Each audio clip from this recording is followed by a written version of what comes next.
जो फुलवारी में बाबा जी मंगलाचार, ओ फूल माला बाबा जी मंगलाचार।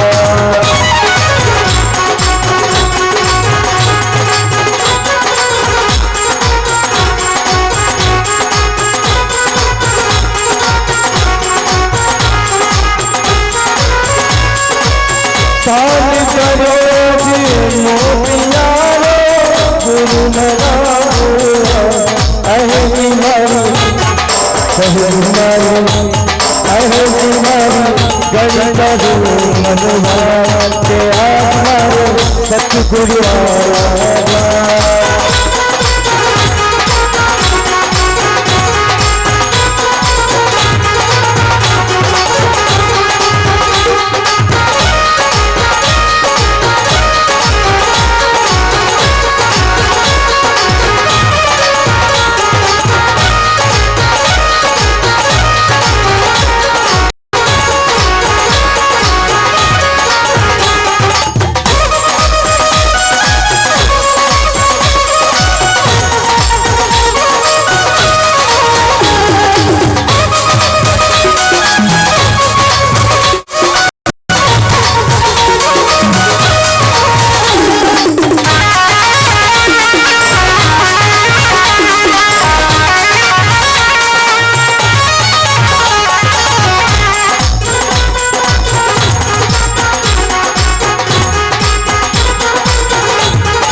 सतगुरु आया हमारी में कई मनवारा, ओ गुरु मारा कई मनवारा।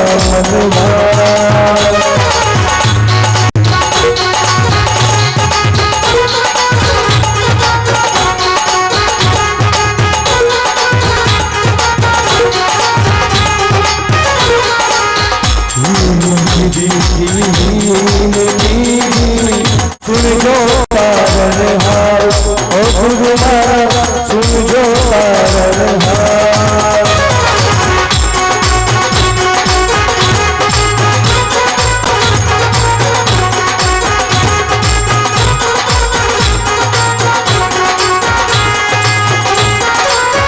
मैं तारे चरणों को चाकर, मैं तारे अमर ग्रंथि है मुक्ति पंथि है, पंचम वेद निराला नव ज्योति जगाने वाला। ये अमर ग्रंथि है मुक्ति पंथि है, पंचम वेद निराला नव ज्योति जगाने वाला। ये अमर ग्रंथि है मुक्ति पंथि है, पंचम वेद निराला नव ज्योति जगाने वाला। ये अमर ग्रंथि मुक्ति पंथि पंचम वेद निराला नव ज्योति जगाने वाला। हरि नाम यही हरि धाम यही, हरि नाम यही हरि धाम यही, हरि नाम यही हरि धाम यही, हरि नाम यही हरि धाम यही। जय जग मंगल किया पापियों को पाप से निकाल दी। भागवत भगवान की है आरती, पापियों को पाप से निकाल दी।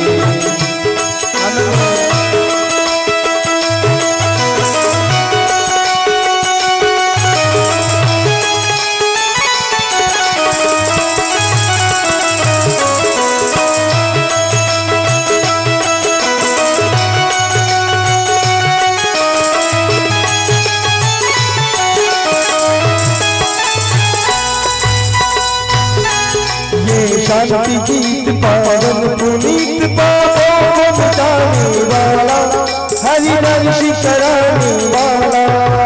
शांति गीत पावन पुनीत पापों को मिटाने वाला, हरि दर्शन कराने वाला। ये शांति गीत पावन पुनीत पापों को मिटाने वाला, हरि दर्शन कराने वाला। ये शांति गीत पावन पुनीत पापों को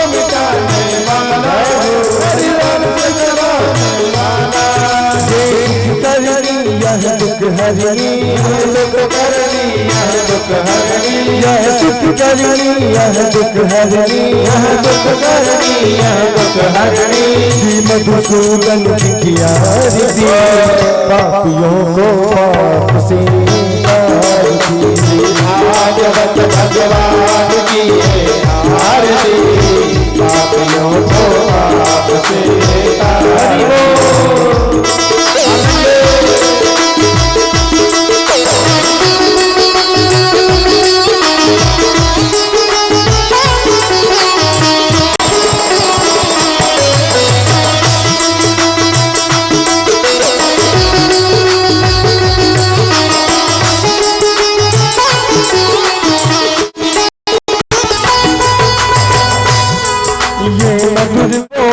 जगबंद को सदमार्ग बताने वाला, बिगड़ी को बनाने वाला। मंत्र बोल जगबंद बोल सदमार्ग बताने वाला, बिगड़ी को बनाने वाला। ये मधुर बोल जगबंद को सदमार्ग बताने वाला, बिगड़ी को बनाने वाला। ये मधुर बोल जगबंद सदमार्ग बताने वाला, बिगड़ी को बनाने वाला। श्री राम यही घनश्याम यही, राम यही सीताराम यही, प्रभु राम यही प्रभु श्याम यही, श्री राम यही हनुमान यही। गजब की महिमा की आरती पापियों को पाप से तारती।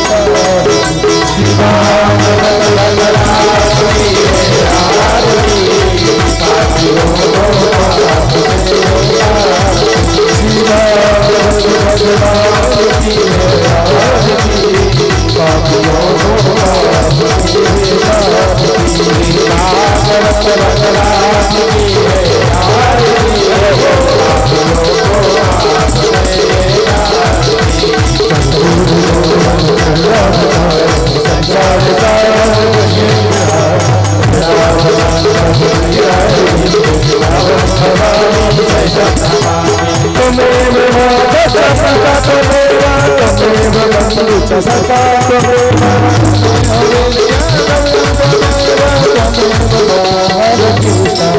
हरे राम हरे राम हरे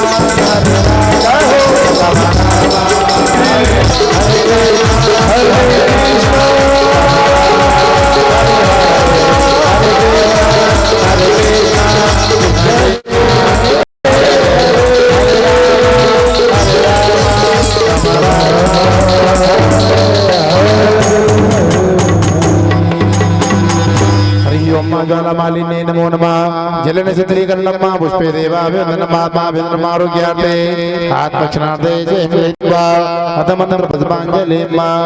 हरिः ओम मा जनेन जन्यमय जन्तदेवास्तानि धर्माणि प्रथमान्याजन्यत्र पूर्वे साख्याः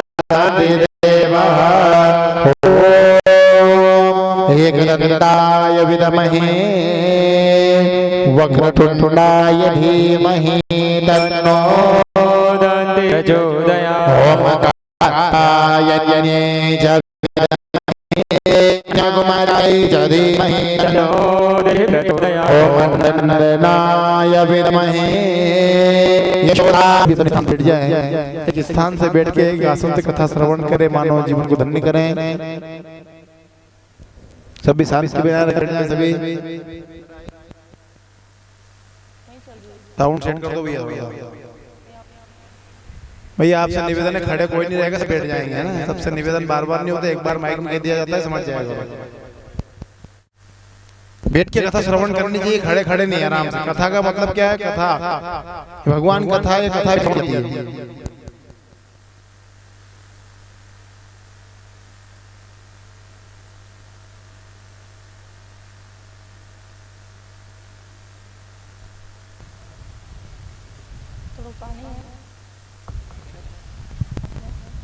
हरि श्री राधे। हरिओम हरिओम हरिओम। आवाज आ रही है? हरिओम श्री राधे। हरिओम हरिओम हरिओम।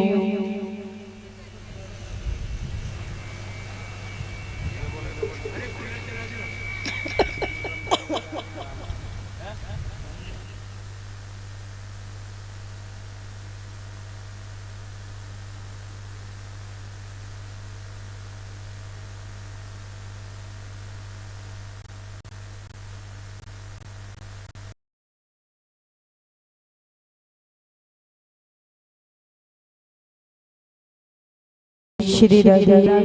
बुद्धिमतां वरिष्ठं वातात्मजं वानरयूतिमुख्यं श्रीरामदूतं शरणं प्रपद्ये।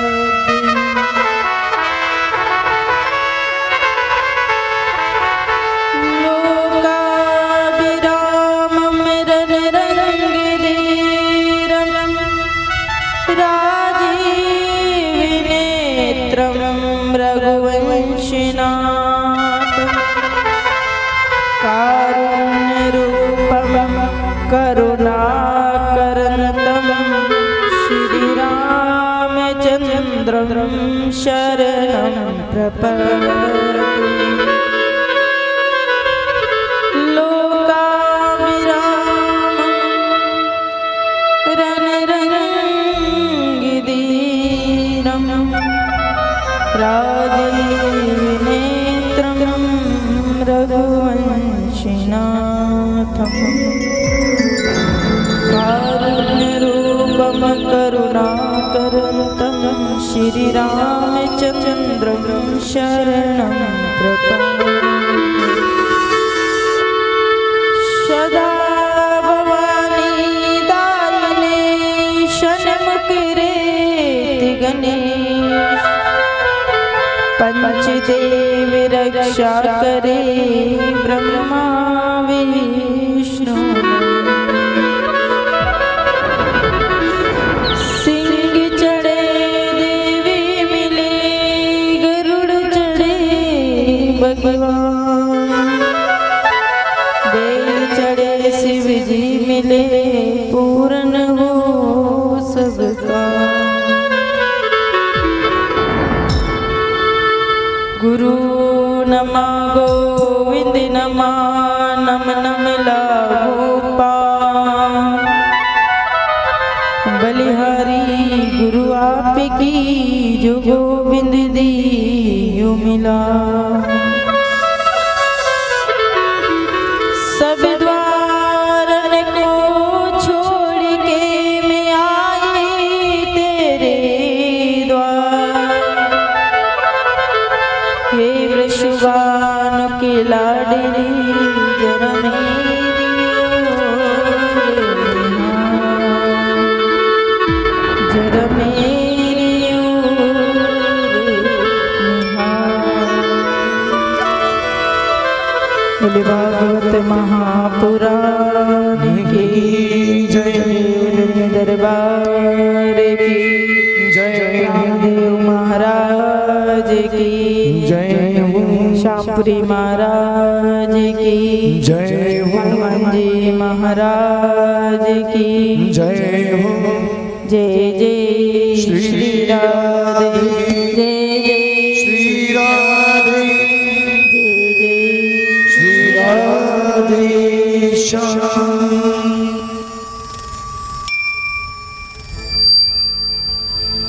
हरि ओम श्री राधे। करुणा वर्णाले भक्त वत्सल कल्पतरु श्री श्याम सुंदर लाल की वांगमयी प्रतिमूर्ति श्रीमद् भागवत महापुराण को नमन।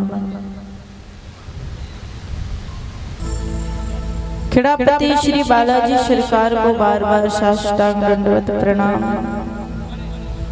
परम प्रिय प्रातः स्मरणीय श्री लड्डू गोपाल को नमन। भूत भावन भगवान महाकाल दरबार को नमन। राजाधिराज श्री रामचंद्र भगवान को साष्टांग दंडवत प्रणाम। पूज्य पाद श्री गुरु चरण कमल में नमन करते हुए श्री देव नारायण भगवान को प्रणाम करते हुए, रामदेव महाराज को प्रणाम करते हुए, नाला मठ की इस पावन धरा धाम को प्रणाम करते हुए, श्री श्यामपुरी जी महाराज को प्रणाम करते हुए, पंच दश नाम जुना अखाड़ा नाला मठ की इस पावन धरा धाम को प्रणाम करते हुए, संत समाज, ऋषिक समाज, ब्राह्मण समाज,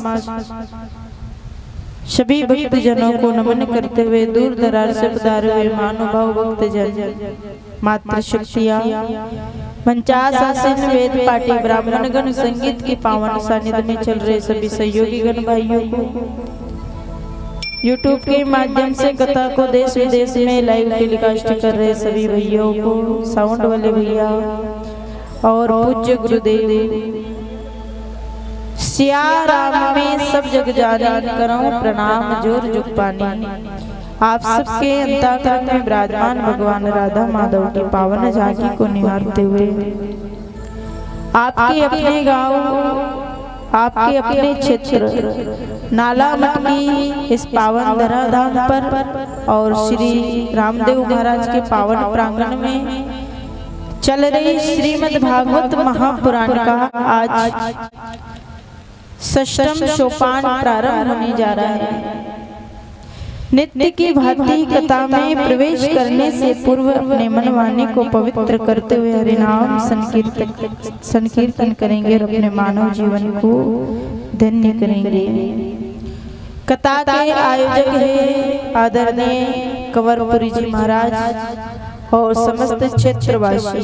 एक बार जोरदार ताली बजाकर उनका अभिवादन करेंगे।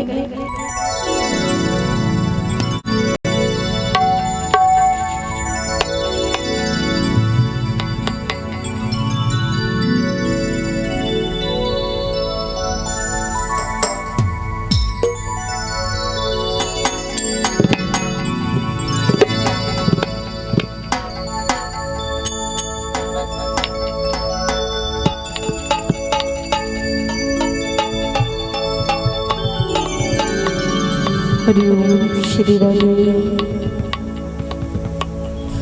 ओ जीवन है तेरे हवाले, मुरलिया वाले। जीवन है तेरे हवाले मुरलिया वाले।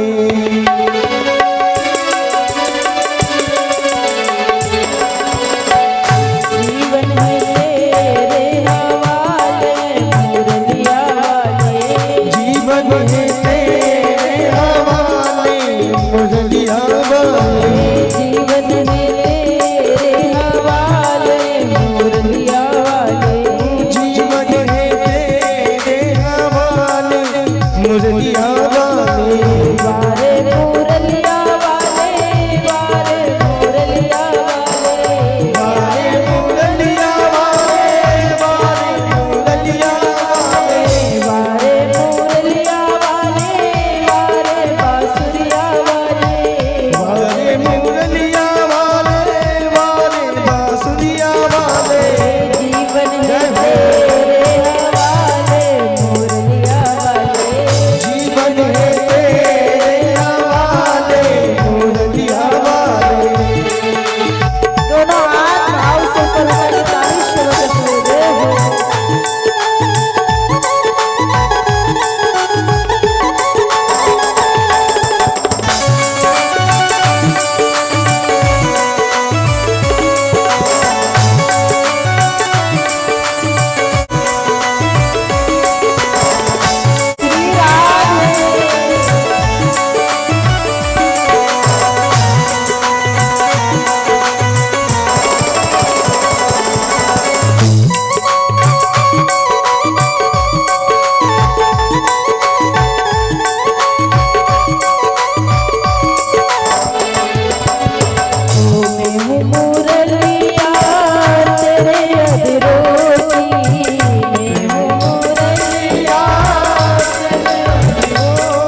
हो तेरे हाथों की, तेरे हाथों की, तेरे हाथों की, तेरे हाथों की, मैं कठपुतली तेरे हाथों की, मैं कठपुतली तेरे हाथों की, चाहे तुझे से नचाए दुनिया वाले, चाहे तुझे से नचावे दुनिया वाले।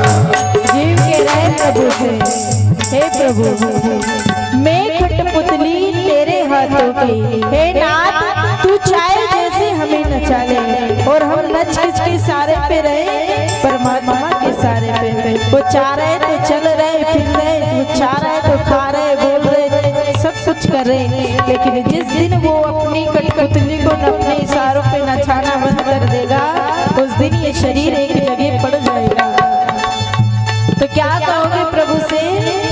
मैं कठपुतली तेरे हाथों की, मैं कठपुतली तेरे हाथों की, चाहे तुझे से नचाए दुनिया वाले, चाहे तुझे से नचावे दुनिया वाले। जीवन है तेरे हवाले बांसुरिया वाले, जीवन है तेरे हवाले बांसुरिया वाले, जीवन है तेरे हवाले मुरलिया वाले, जीवन है तेरे हवाले दुनिया वाले, जीवन है तेरे हवाले मुरलिया वाले, जीवन है तेरे हवाले मुरलिया वाले।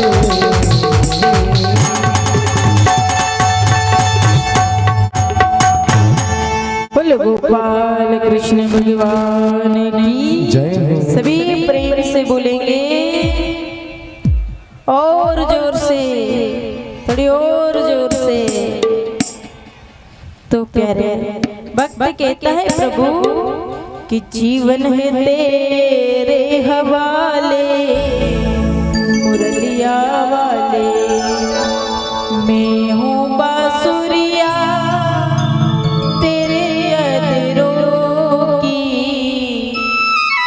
मैं हूँ मुरलिया तेरे अधरों की, चाहे तुझे से बजा ले मुरलिया,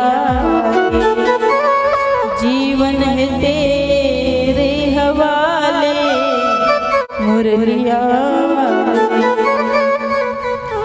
हर जीव परमात्मा से एक ही प्रार्थना करता है, प्रभु ये मानव जो जीवन आपने दिया है ना, ये आपके इशारे मात्र पे चलता है, आप जैसे चाहो वैसे इसे चला सकते हो। वो ब्रज की हर एक गोपी परमात्मा से यही प्रार्थना करती है। कल भगवान श्याम सुंदर के साथ गिरिराज महाराज के तलेटी में सभी ब्रजवासियों ने गिरिराज का पूजन करा, और जब गिरिराज का पूजन करके आए इंद्र को पता चला तो इंद्र ने प्रलय के मेघ को बुलाया। प्रलय के मेघ आए तो इतनी भयंकर बारिश हुई ब्रज में, सारे ब्रजवासी दौड़ दौड़ कर भगवान के पास पहुंचे, प्रभु रक्षा करिए। कन्हैया बोले भैया जिस गिरिराज की हम और आप सबने पूजन करी है वो गिरिराज हमारी रक्षा करेगा, उनकी शरण में चलिए। सारा ब्रज मंडल, ब्रज की गोपियां, गोप ग्वाल, भैया, बछड़े इत्यादि सब के सब गिरिराज की शरण में पहुंच गए। गिरिराज की शरण में गए तो भगवान श्याम सुंदर ने 7 वर्ष की आयु में गिरिराज को अपने कनिष्ठ की उंगली के नाखून के ऊपर धारण किया। किस पे? जो चीटी उंगली होती है ना, इसके ऊपर जो नाखून निकला रहता है, उस नाखून के ऊपर परमात्मा ने 7 दिन और 7 रात गिरिराज को धारण कर रखा है। अब जब 6 दिन हो गए तो सभी ब्रजवासी बोले भैया कान्हा 6 दिन से तू एक ही जगह ठाड़ो है, एक काम कर तू अपनी उंगली को नीचे कर ले, हाथ नीचे कर ले, हम सब गिरिराज में अपनी अपनी लकड़ियां लगा देंगे और तू विश्राम कर ले। कन्हैया बोले अगर मैंने अपना हाथ नीचे कर लियो ना तो गिरिराज नीचे आ जाएगा। मधुमंगल बोलो तो लाला तू का ये सोचे कि गिरिराज तूने अकेले ने धारण कर रखा है। लाल जी बोले तो और का हमने गिरिराज को उठा रखा। मधुमंगल बोले तो लाला तो एक काम कर तू अपना हाथ नीचे कर ही ले, आज तो गिरिराज हम उठा के बताएंगे। कन्हैया ने कहा देख लेना फिर बाद में मुझसे मत कहना। सारे गोपाल बोले लाला तू विश्राम कर ले, हम सब अपनी अपनी लकड़ी हटा लगा लेंगे। और सारे ब्रजवासियों ने अपनी अपनी लकड़ियों के टेके गिरिराज में लगा लिए। कन्हैया से बोले भैया तू अपने हाथ नीचे कर ले। लाला बोले कर लू। हाँ भैया तो अपना हाथ नीचे कर ले। जैसे ही कन्हैया ने नेक सुख हाथ नीचे करू गिरिराज नीचे आने लगे। सारी लकड़ियां टूट पड़ी। एक स्वर में बोले कन्हैया रक्षा कर भैया रक्षा कर गिरिराज से। फिर लाला ने अपनी उंगली लगा ली, गिरिराज फिर ऊपर चले गए। मनसुखा बोला लाला हम तो ये विचार कर रहे थे कि गिरिराज को तो हमने अपनी अपनी डंडों पे जेल रखा है भैया, आज पता चलो कि गिरिराज तो तूने अकेले ने उठा रखो। पर लाला जी बता तूने अकेले ने इतना बड़ा गिरिराज कैसे उठाया? तो कन्हैया बोले सच्ची बताओ। बोले का कि जब मैं गिरिराज के पूजन कर रहा था ना तो गिरिराज ने मोको एक मंत्र दियो। तो बोले का मंत्र? कि जो भी तेरी तरफ टकटकी लगा के दे देगो वो आधो बल तो में आ जाएगा। और तुम सब तो 7 दिन ते मोह को ही देके जा रहे, तुम सबन को बल मोह में आ गए। मधुमंगल और श्री रामा बोला अच्छा जब तो कहे लाला 7 दिन ते बड़ी कमजोरी है रही है, तू बड़े आनंद में रो। लाल जी कहने लगे कछु माखन को बल बड़ियो कछु गोपन करी सहाय। और श्री राधे की कृपा सु मैंने गिरिवर लियो उठाए। कन्हैया बोले भैया कछु माखन को बल बड़ियो कछु गोपन करी सहाय। और श्री राधे की कृपा से मैंने गिरिवर लियो उठाए। बोले राधा रानी की कृपा से मैंने गिरिराज को धारण किया है। अब तो सारे गोपाल भैया किशोर जी का गुणगान करने लगे। करते हमारे कन्हैया हैं लेकिन काम करने का पूरा श्रेय दूसरों को दे देता है। क्या कह रहे हैं?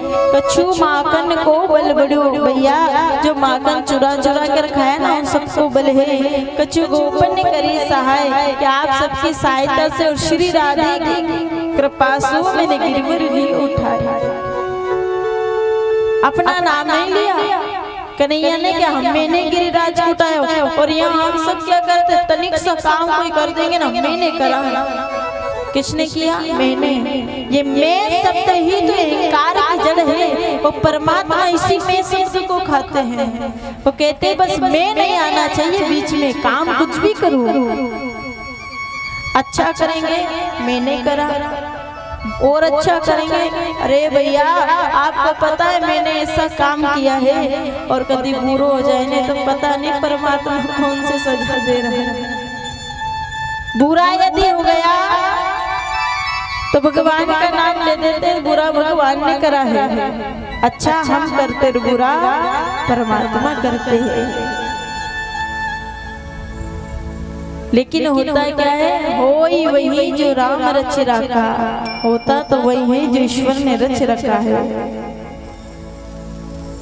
भगवान ने सारा श्रेय सभी को दे दिया और ठाकुर जी 7 दिन और 7 रात गिरिराज को धारण करके गिरिराज को नीचे करा। प्रलय के मेघ इंद्र के पास पहुंचे, बोले देव, इंद्रदेव से बोले महाराज हमारे पास इतना जल नहीं है कि अब हम और वर्षा कर सके। इंद्र ने आके देखा वृक्ष 84 कोस में धूल उड़ रही है, एक वृक्ष का एक कण भी गीला नहीं हुआ, पूरे ब्रज में धूल उड़ रही है। आचार्य सुखदेव पूछते हैं गुरुदेव, आचार्य सुखदेव से राजा परीक्षित ने प्रश्न किया गुरुदेव कृपा करके एक बात बताइए। बोले क्या? ब्रज में प्रलय के मेघ बरसे तो सारा जल कहाँ गया? पूरा जल कहाँ एकत्रित हो गया? आचार्य सुखदेव कहते हैं राजन, जब भगवान रामचंद्र जी रावण को मार के आए तो एक बार जानकी मैया हट करने लगी कि किसी संत को हमारे घर लेकर आइए जो भोजन करे। तो एक दिन भगवान अगस्त मुनि को लेकर आए भोजन करने के लिए। अगस्त मुनि ने भोजन किया। भोजन करते करते अगस्त मुनि ने पूरे अयोध्या का भंडार खाली कर दिया, लेकिन अगस्त मुनि की भूख नहीं मिटी। जब सीता मैया बड़ी परेशान हो गई और राम जी के पास पहुंची जाकर, तो राम जी से बोली प्रभु रक्षा करिए। तब भगवान ने तुलसी का पत्र लिया और कहा देवी जाकर अगस्त मुनि की थाली में डाल दो, उनकी भूख मिट जाएगी। जैसे ही अगस्त मुनि की थाली में तुलसी का पत्र डाला, अगस्त मुनि डकार खा के बोले मैया जल लेकर आइए। और जानकी मैया जैसे जल लेकर पहुंची तो भगवान राम ने हाथ पकड़ लिया। कहने लगे देवी जो सारी अयोध्या का भंडार खाली कर सकते हैं, इनको जल कौन पिला सकता? राम जी हाथ जोड़ के बोले प्रभु आज तो सिर्फ आपको भोजन का निमंत्रण था, जल पीने का निमंत्रण हम आपको द्वापर युग का देते हैं। जब इंद्र वर्षा करेगा, प्रलय के मेघ बरसेंगे, तब आकर आप सारा जल का पान कर लीजिए। सुखदेव कहते हैं राजन आज अगस्त मुनि ने वो सारा जल को पी लिया, इसलिए ब्रज में धूल उड़ रही है। बोले राधा रानी सरकार की जय हो। सभी भाव से बोलिए राधे राधे। मिस्री से मेटो नाम हमारे।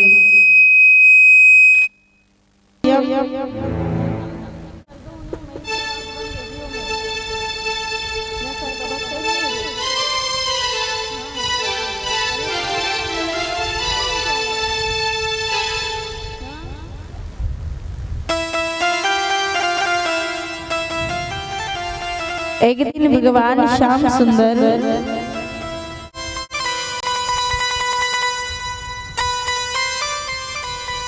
मधुबन में गैया चरा रहे थे। वो मधुबन में जब भगवान गैया चराने गए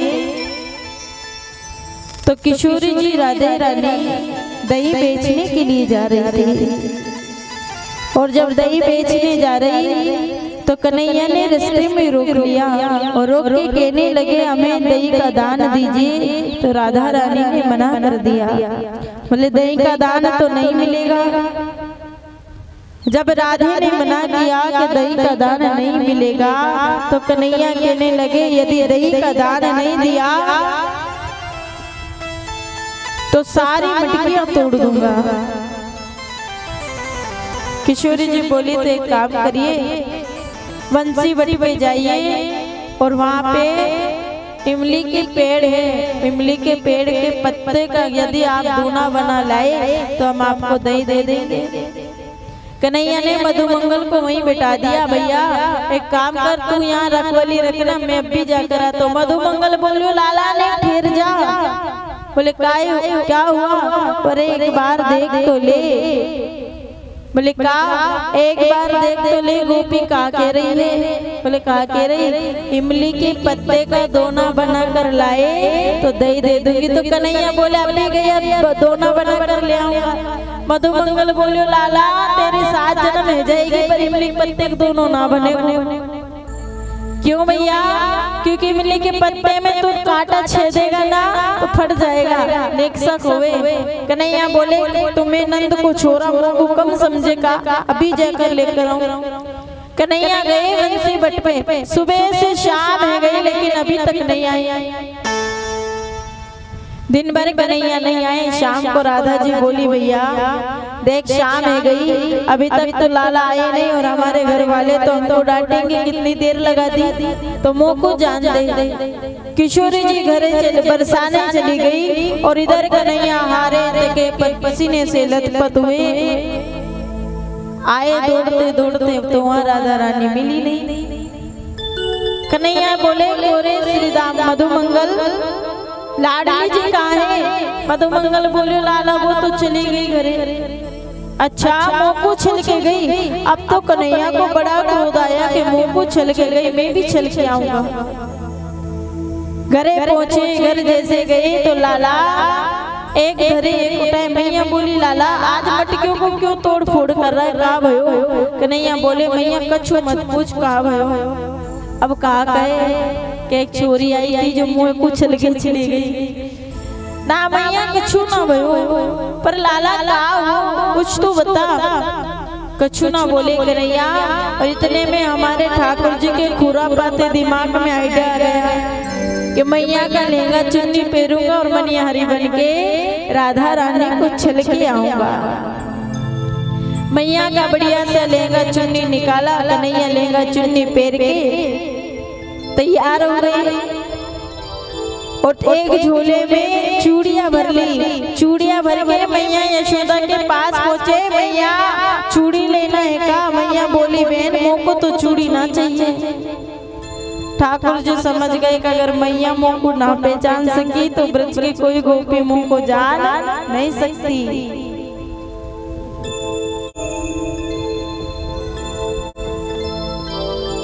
जब कन्हैया ने इस प्रकार बोला मोह को कोई नहीं पहचान सके तो हमारे ठाकुर जी बरसाने की गलियों में आज चूड़ी बेचने के लिए जा रहे, आवाज लगाने लगे चूड़ी ले लो, चूड़ी लाल पीली हरी नीली चूड़ी ले लो चूड़ी। और जो गोपियां बाहर निकल के कहती है अरे मनिहारी मोह को चूड़ी चाहिए, तो कन्हैया पीछे मुड़ के कहा क्या तेरी की तो ये चूड़ी ना दे रहा हूँ मैं, तो ये ना पहनाऊंगा चूड़ी। आगे बढ़ जाए गोपियां बरसाने की गोपियां बोली तो आवाज क्यों लगा रही जब तो चूड़ी बेची नहीं तो आवाज क्यों दे रही? अब कन्हैया मनिहारी बने बोल रहे तो को क्या करना, मेरी चूड़ी में कछु भी करूं, बेचू कि ना बेचू। फिर आगे निकल जाते हैं, फिर आवाज लगाने लगते हैं चूड़ी ले लो, चूड़ी ले लो, चूड़ी ले लो। गोपियां दौड़ दौड़ के आती है और कन्हैया सबको भगा देती है। और बरसाने में हमारे किशोर जी का महल थोड़ा ऊपर है। महल के दीवार के पास जाकर जोर जोर से आवाज लगाने लगे चूड़ी ले लो, चूड़ी लाल पीली हरी नीली चूड़ी ले लो। और जैसे ही किशोर जी के कानों में आवाज पड़ी चूड़ी की, विचार करने लगी आवाज तो जाने पहचाने सी लगती है, आवाज तो पहचाने पहचाने लग रही है। ललिता को बुलाया, अरे ललिता जा देख कर कोई मनिहारी आई है चूड़ी ले ले। तो ललिता दौड़ी दौड़ी गई किशोरी जी की सेचरिया और जाकर मनिहारी को बुलाया। अरे मनिहारी हमारी किशोरी के लिए चूड़ी दे दे। मनिहारी बोली मैं तो कब से इंतजार कर रही थी कि कब मुँह को बुलाए। ले गई मेलन में और मेलन में गई तो हमारी राधा रानी के रूप को देख के कन्हैया मोहित होने लगे। फिर याद आता रहे नहीं आज मोहित नहीं होनो, आज तो चूड़ी बेच भी आए हैं।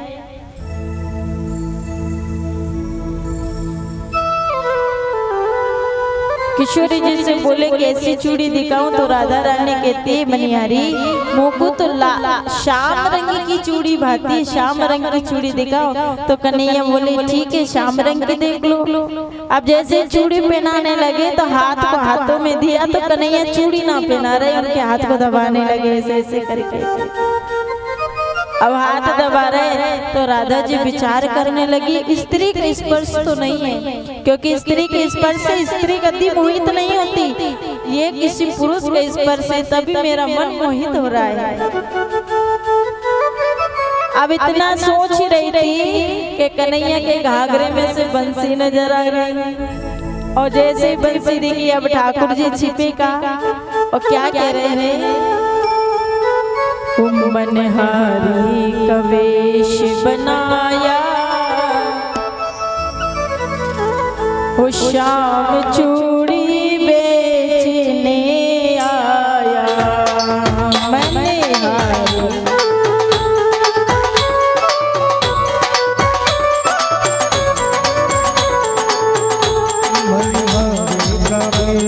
बनाया, शाम चूड़ी बेचने आया।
वो राधा कहने लगी तुम हो चलिया बड़े, राधा कहने लगी तुम हो चलिया बड़े, राधा कहने लगी तुम हो चलिया बड़े, राधा कहने लगी तुम हो चलिया बड़े।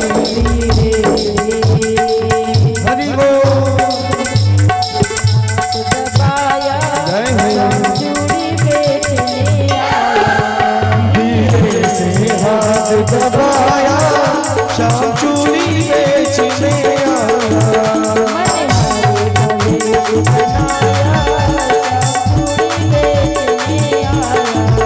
मनिहारे कमर से बनाया शाम चूड़ी बेचने आया। जो निकाले दरी उसमें चूड़ी भरी, जो निकाले दरी उसमें चूड़ी भरी, जो निकाले दरी उसमें चूड़ी भरी, जो निकाले दरी उसमें चूड़ी भरी। गलियों में शोर मचाया, वो शाम चूड़ी बेचने आया। बोल द्वारिकाधीश भगवान की जय हो। इस प्रकार कन्हैया चूड़ी बेची तो राधा रानी बोली अरे चलिया यहाँ भी मुझे चलने के लिए आ गए। तो कन्हैया बोले तो क्या करता, आप मेरी बात सुनती नहीं हो तो चलने के लिए आना पड़ा। इधर भगवान नित्य नई लीलाएं करने लगे। एक दिन भगवान श्याम सुंदर बैठे हुए थे और सभी वृक्ष की गोपियां माँ कात्यायनी का पूजन करने के लिए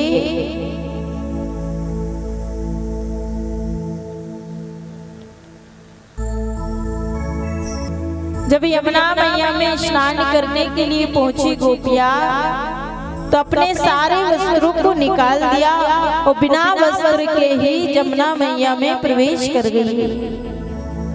खूब स्नान किया।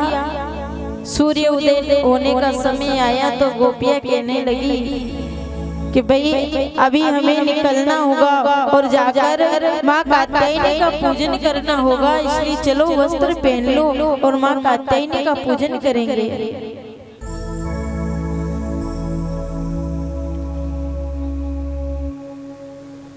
सभी गोपियां वस्त्रों को वहीं कदम पर रख लिया, लेकर बैठ गई।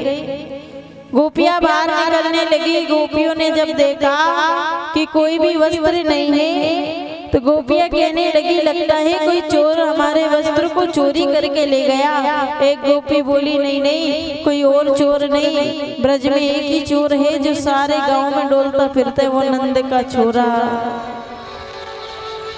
ये वही नंद का छोरा है और वही हमारे वस्त्र को लेकर गया होगा। और इतना कह ही रही थी कि कन्हैया ने कदम के पेड़ पर बैठकर मधुर मधुर मुरली बजाना प्रारंभ कर दिया। जैसे ही मधुर मधुर मुरली बजाई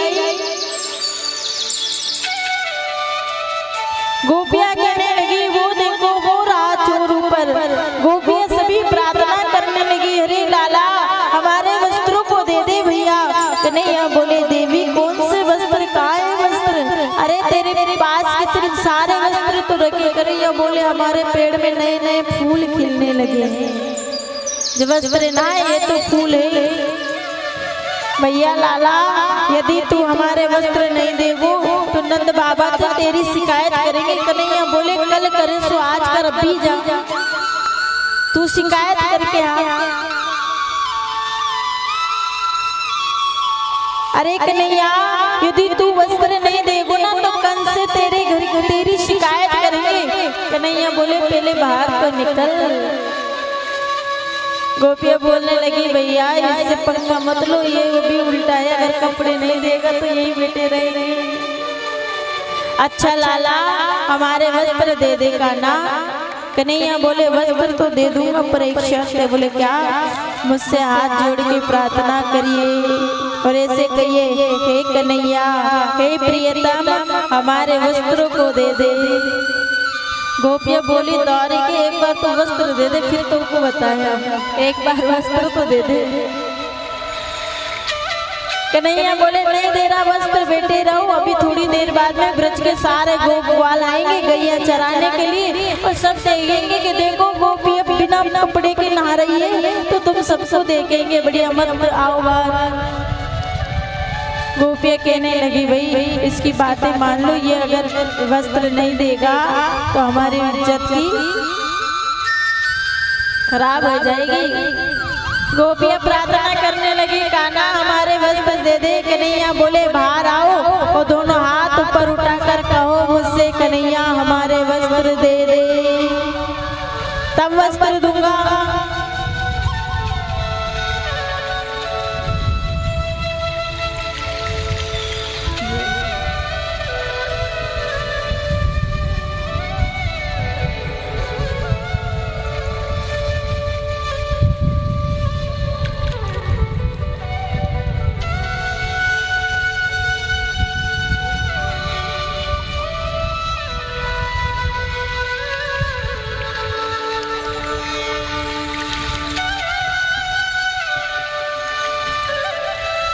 गोपियाँ कहती लाला हमारे वस्त्र दे दे। कन्हैया कहते ऐसे नहीं दूंगा।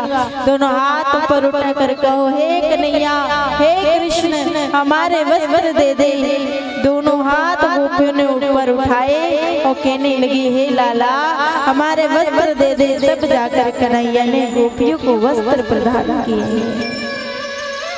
अर्थात जीव और ब्रह्म के बीच में जो माया रूपी पर्दा पड़ा है, उस माया को परमात्मा हरण कर ले तो परमात्मा का और जीव का मिलन हो जाता है। चीर हरण का अर्थ क्या है? भगवान ने किसी गोपी के वस्त्र को नहीं हरा था, परमात्मा ने गोपियों के मन के अंदर जो बैठी हुई माया थी उस माया का हरण किया है। और ठाकुर जी ने कहा देवियों जाओ हम तुम्हें आशीर्वाद देते हैं। आज के शरद पूर्णिमा के दिन हम आपके साथ में रास विहार करेंगे। और सभी गोपियां माँ कात्यायनी का पूजन करके आई। कुछ समय बीता, समय बीतने पर भगवान श्याम सुंदर एक दिन शरद पूर्णिमा का चंद्रमा निकला और चंद्रमा निकलते कन्हैया ने बंसी बजाना प्रारंभ कर दिया।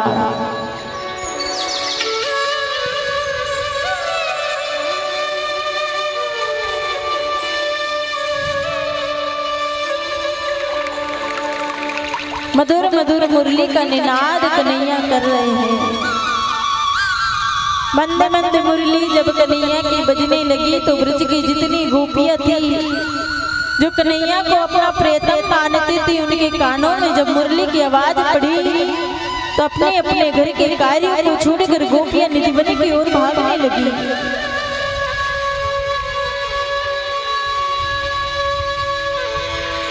एक गोपी के कानों में आवाज पड़ी। उस समय वो अपनी गाय के लिए सांधी बना रही थी और जैसे कन्हैया की आवाज मुरली की पड़ी तो सुध बुध भूल गई। अंदर से सासू माँ आवाज देने लगी अरे बेटा अपने ससुर को भोजन परोस दे। गोपी कहने लगी माँ अभी आकर भोजन परोसती हूँ। और जैसे भोजन परोसने के लिए जाने लगी कानों में मुरली की आवाज पड़ी। गोपी सुध बुध भूल गई। जो गैया के लिए शुक्ला मलाया था सांधी बनाई थी, उसी सांधी की डलिया को लेकर अपने ससुर के आगे परोसकर भाग निकली। एक गोपी श्रृंगार कर रही थी और श्रृंगार करते करते जैसे मुरली का निनाद उनके कानों में पड़ा तो गोपियों ने जो आंखों में लगाने का काजल होता है उसे होठों पे लगा लिया और जो होठों पे लगाने की लिपस्टिक होती है उसको आंखों में लगाकर भाग गई। कोई गोपी अपने बच्चों को दूध पिला रही थी और कन्हैया की मुरली की आवाज जैसे पड़ी तो अपने बालक को वहीं छोड़ दिया और भागने लगी। जब एक गोपी अपने कन्हैया के लिए जाने लगी तो पति ने कहा अरे बाबू दिन भर काना काना करती रहती है तो घर में कमरे में बंद कर दिया और बंद करके ताला लगा दिया, अब कैसे जाएगी। गोपी कहने लगी कि आप ताले में मुझे रोक दोगे लेकिन मुझे कृष्ण से मिलने से वंचित नहीं कर सकते। तो गोपी ने अपने प्राणों को त्याग दिया और आत्मा को परमात्मा से जाकर मिला दिया।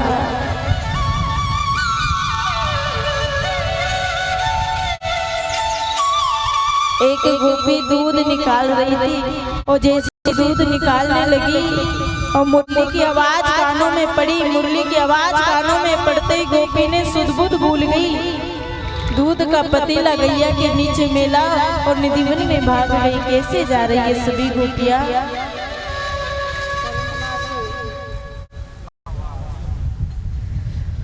मुरली